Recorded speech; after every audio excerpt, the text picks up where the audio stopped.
delivered them. I have not lifted the reporting restrictions which protect you from identification in public until you become 18 years of age. And as I've already explained to you, because these sentencing remarks are to be broadcast, I will address you by a single letter to avoid any unintended slips. All three of you have to be sentenced for the manslaughter of Alexander Cashford at Warden Bay on the Isle of Sheppey on the evening of the 10th of August last year. T and O, you were convicted on the 16th of February. S, you pleaded guilty shortly after the trial had begun. It was an appalling incident and a senseless loss of life. The three of you decided to attack a man that none of you knew and two of you had never even met.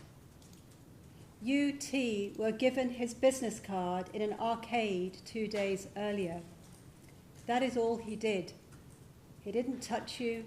He gave you a business card. You could have thrown it away. If you had any reason to be concerned, you could have turned to all the adults in your life who care about you. Instead, you showed it to your younger uncle, O, and the two of you went with it to see you, S. You, S, saved the phone number in your phone, and just over a minute later, a text was sent stating it was from the girl at the arcade and that she was 16. He responded, telling her that she was pretty and asking her name. A reply was sent in the false name Sienna. From then, there was an exchange of over 70 texts, culminating in an agreement to meet up in person. Alex Cashford said Sienna's age didn't put him off.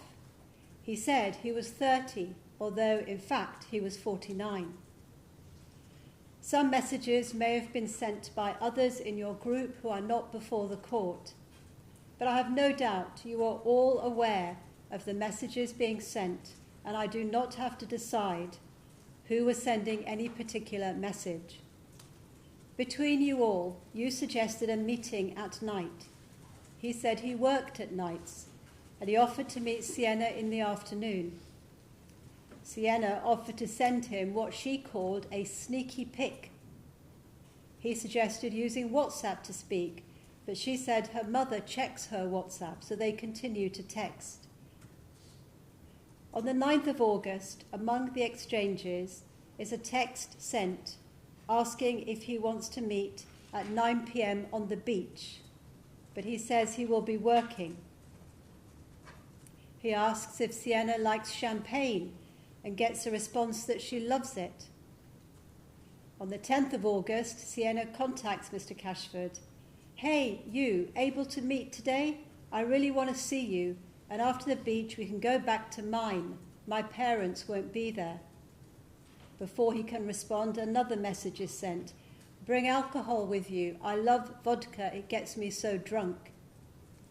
He maintains that he will be working. After further exchanges, they agree to meet at 7 p.m. to take a walk for an hour. His last message to her before leaving home is, how about 6:45 down by the beach wall? The three of you were together in Leysdown, passing time in the arcades. Once he arrived at Warden Bay, Alex Cashford called S's number, which he had saved under Sienna. You, T, spoke to him, and then you met him by the beach wall in Leysdown. You walked away with him for about 11 minutes, with the boys, S and O, following at a distance with another girl. On the way, S picked up a beer bottle that someone had left on the sea wall. Once you all reached a less populated area towards Warden's Bay, O and the girl moved ahead of T and Alex Cashford.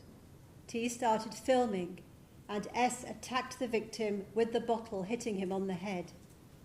He runs away, while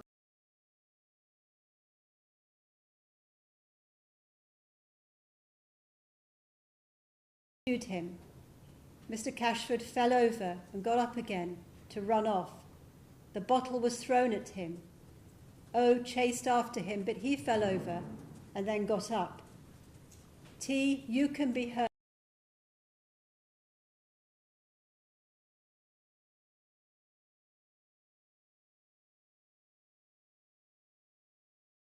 Cashford ran along the path down onto a rocky, gravelly area. CCTV footage filmed from some distance away shows that he is pursued. The first 999 call is 5 minutes after the first attack filmed on S's phone. Those 5 minutes of trying to escape must have been terrifying for Mr. Cashford. Eventually he fell and didn't get up again. T, you were yelling that he had hurt O, which was untrue. Witnesses saw S throwing rocks at the man on the ground, at his head and body. S then went close and kicked him in the side. Members of the public shouted at you and tried to intervene.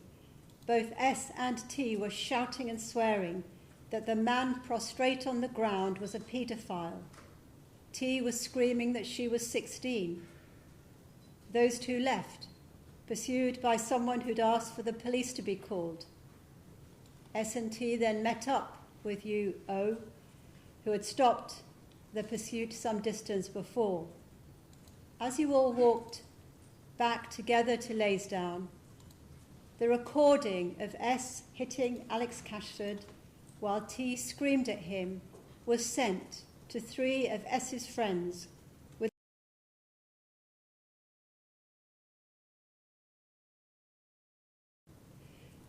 After you were arrested, S, you told the police that the man you attacked had hit 2 minors and tried to sleep with another one.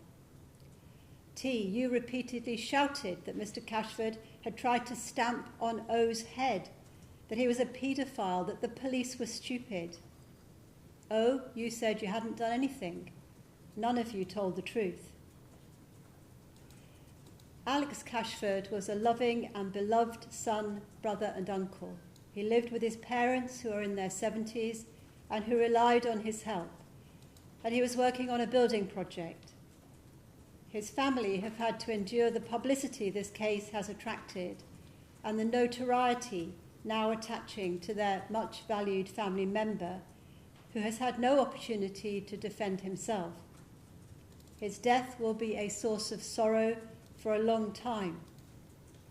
Despite the sustained efforts at CPR from members of the public and the emergency workers at the beach, Mr. Cashford died there just over an hour after he had met UT in Leysdown. The post-mortem examinations carried out by a number of experts in different fields were not able to establish a clear cause of death. He had suffered a number of rib fractures leading to internal bleeding and a collapsed lung. These may have been caused by a kick or a fall or the combination of all that had happened to him. He had previously suffered a heart attack. He had a large swollen area at the back of his head, as well as grazes, bruises, and cuts to his limbs and body. It's entirely possible that the hit to the head with the bottle, followed by the fall, the chase and the adrenaline produced throughout, led to a heart attack, which may have been contributed to by an accelerated fall at the end. And this, together with the subsequent blood loss and collapsed lung, combined in a way impossible now to determine. I have no doubt each of you was shocked to hear, as you soon did after your arrests, that he had died. But even though the medical evidence continued to be obtained, I am satisfied that before your trial began in January this year, there could not have been any doubt in the minds of any of you that but for your attack on this man, he would not have died that day in that place. The approach to determining disputed facts before reaching a basis for sentence is no different in cases involving children to adults. I heard the trial. I have listened to the submissions made by leading counsel on your behalf, and I am sure of the facts I am setting out in these sentencing remarks. I'm prepared to accept it started as a bit of mischief, among a group of bored teenagers on holiday, seeing how far you could go in tricking this grown man who had behaved, according to what S was told, creepily, into texting with a girl much younger than he was. What could you get him to agree to? You may well have enjoyed laughing about it and thought you could expose him as someone behaving inappropriately towards a 16-year-old girl, a child, albeit someone capable of giving legal consent to sexual activity. So it was that you initiated contact. You were the ones who suggested meeting up. You, and I mean you collectively, because your group were all in on this, offered to send a flirtatious, sneaky pic, and so on. So far, it was relatively harmless. It didn't stay that way. S, you told the jury that even that first evening, there was a plan to persuade the man to meet the girl, and when he turned up for that meeting, he was going to be attacked. This is where your joint activities became darker and moved from what might have been excusable as childish mischief to dangerous misconduct, which risked and ultimately took a man's life. As I directed the jury, however unwise it was for him, a 49-year-old man, to give you, T, his card and flatter the 16-year-old he was speaking to, engaging in the kind of messages that were exchanged, that did not give the three of you justification for doing what you did. That was to plan to do him significant physical harm, record it and publish it for your friends to see. In this country we have law, we have police, we have a justice system. Everyone is equal under the law. Everyone has the right to expect to be treated fairly and allowed to give their side. No one can be punished without law. I am sure that you knew and know now that if you had a complaint, there is a right way to go about making it. None of you chose that right way. And on everything I've read about you, I'm sure that each of you was mature enough to understand that what you were doing was completely wrong and unlawful. This was not a spontaneous incident of violence. It wasn't a group acting together by instinct, egged on by each other. None of you can sensibly claim to have been led on, manipulated, or to have fallen into bad behaviour without thought. This is simply not that kind of case. You all planned to trap and harm this man over a few days and as a group. The sentence I impose must be proportionate to the seriousness of the offence. Manslaughter is a serious offence. In your case, the foundation for manslaughter rather than murder was only that your intention was not to cause really serious harm or death, but less than really serious harm.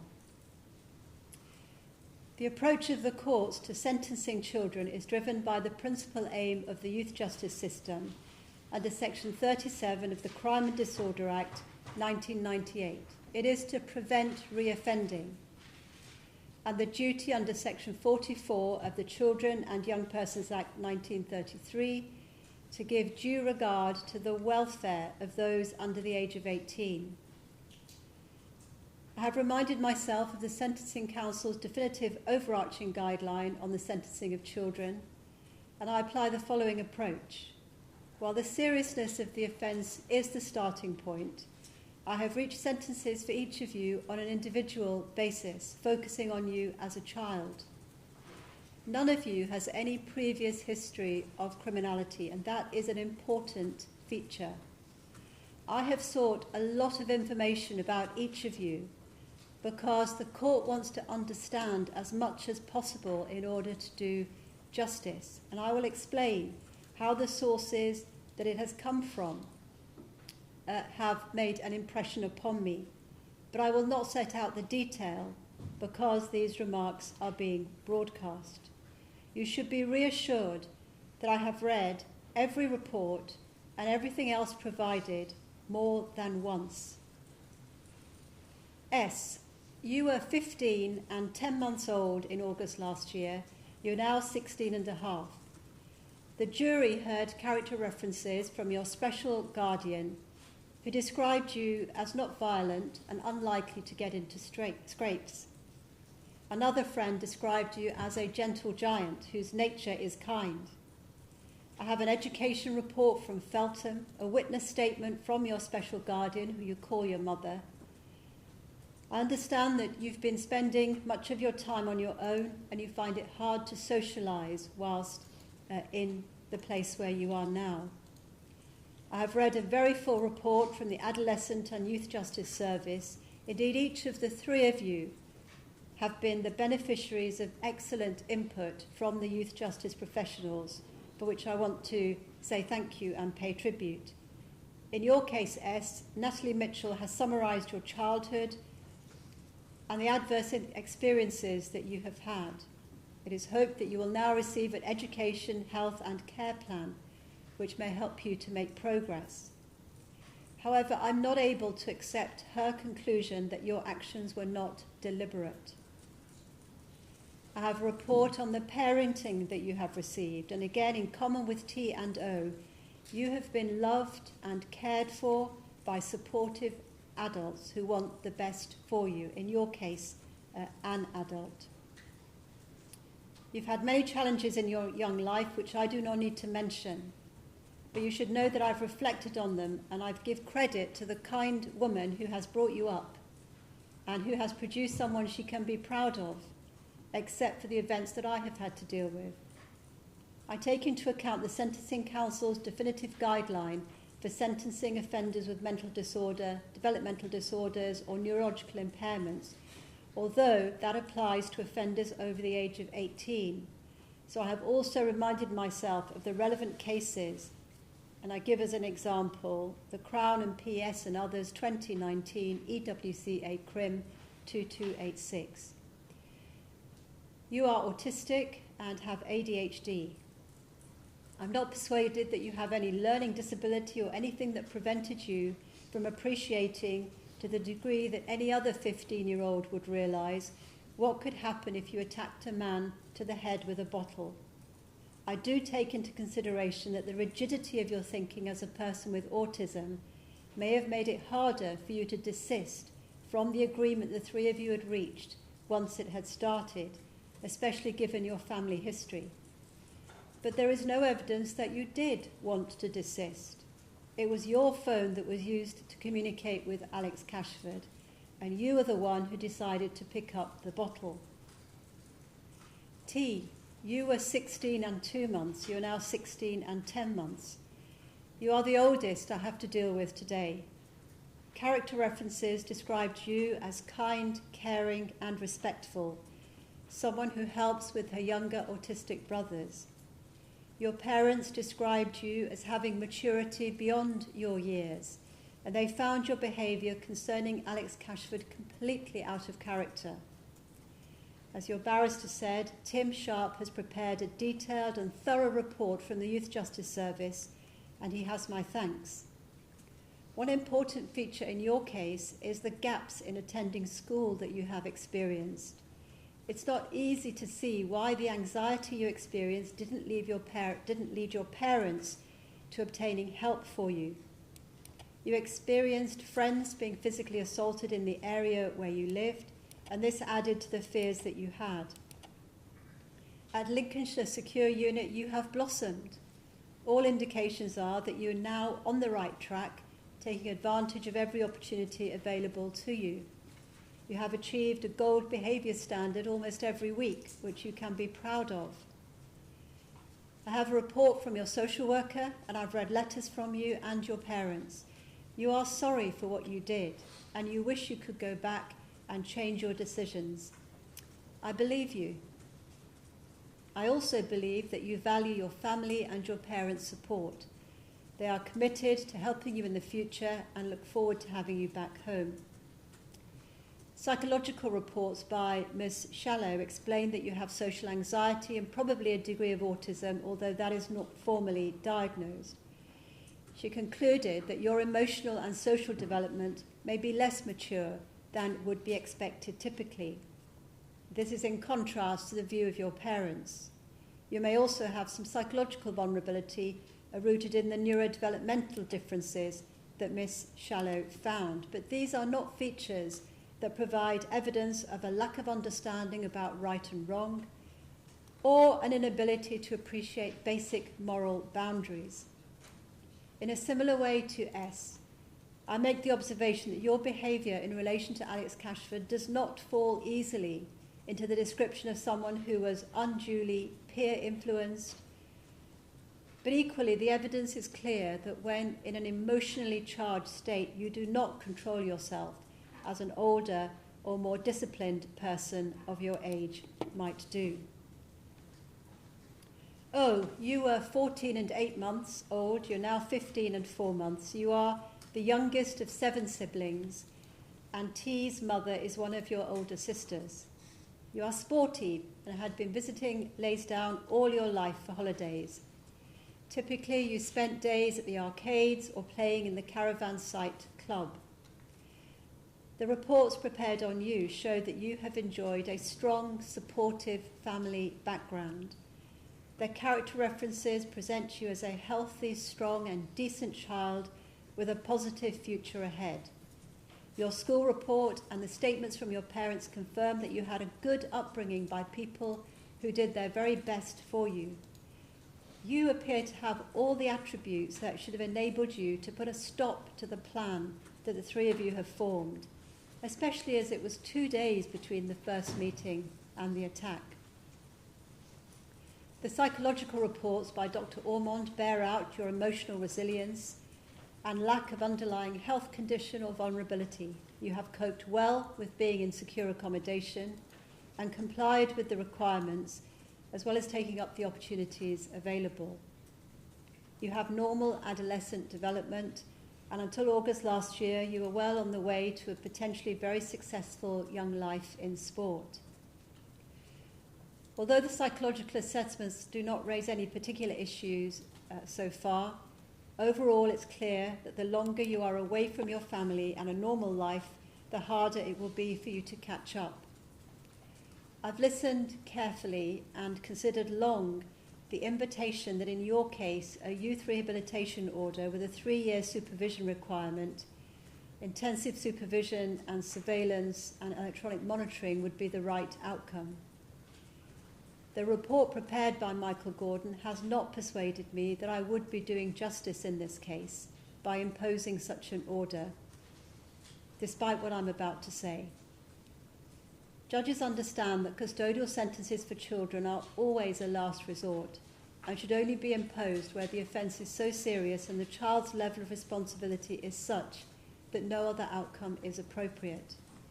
I know that as children, a custodial sentence will have a greater impact on each of you than it would on an adult who had committed the same offence. I've thought carefully about your maturity, not just your age in years. From everything that I've learned about you and having seen 2 of you give evidence, I have in my mind the effect the sentence I have to impose will have on your education and the way that you are able to reintegrate into society once the sentence is over. However, I have to tell you that I've come to the conclusion that there is no other option than custody in this case, and that applies to all 3 of you, despite there being no indication that you are dangerous. Having reached that conclusion, following all the other guidance I've referred to, I move on to reach the correct terms.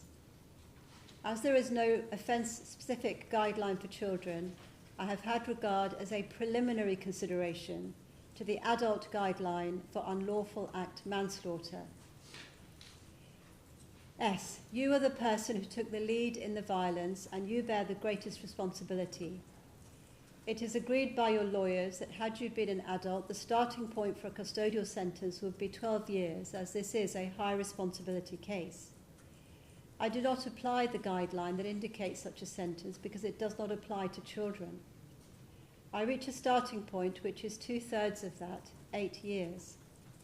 This has to be raised a little because you used a weapon. This was a planned attack intended to cause serious but not really serious harm. You were in a group with others and you intended to humiliate the victim by publicly shaming him by recording the attack and sending it around, identifying him as a paedophile.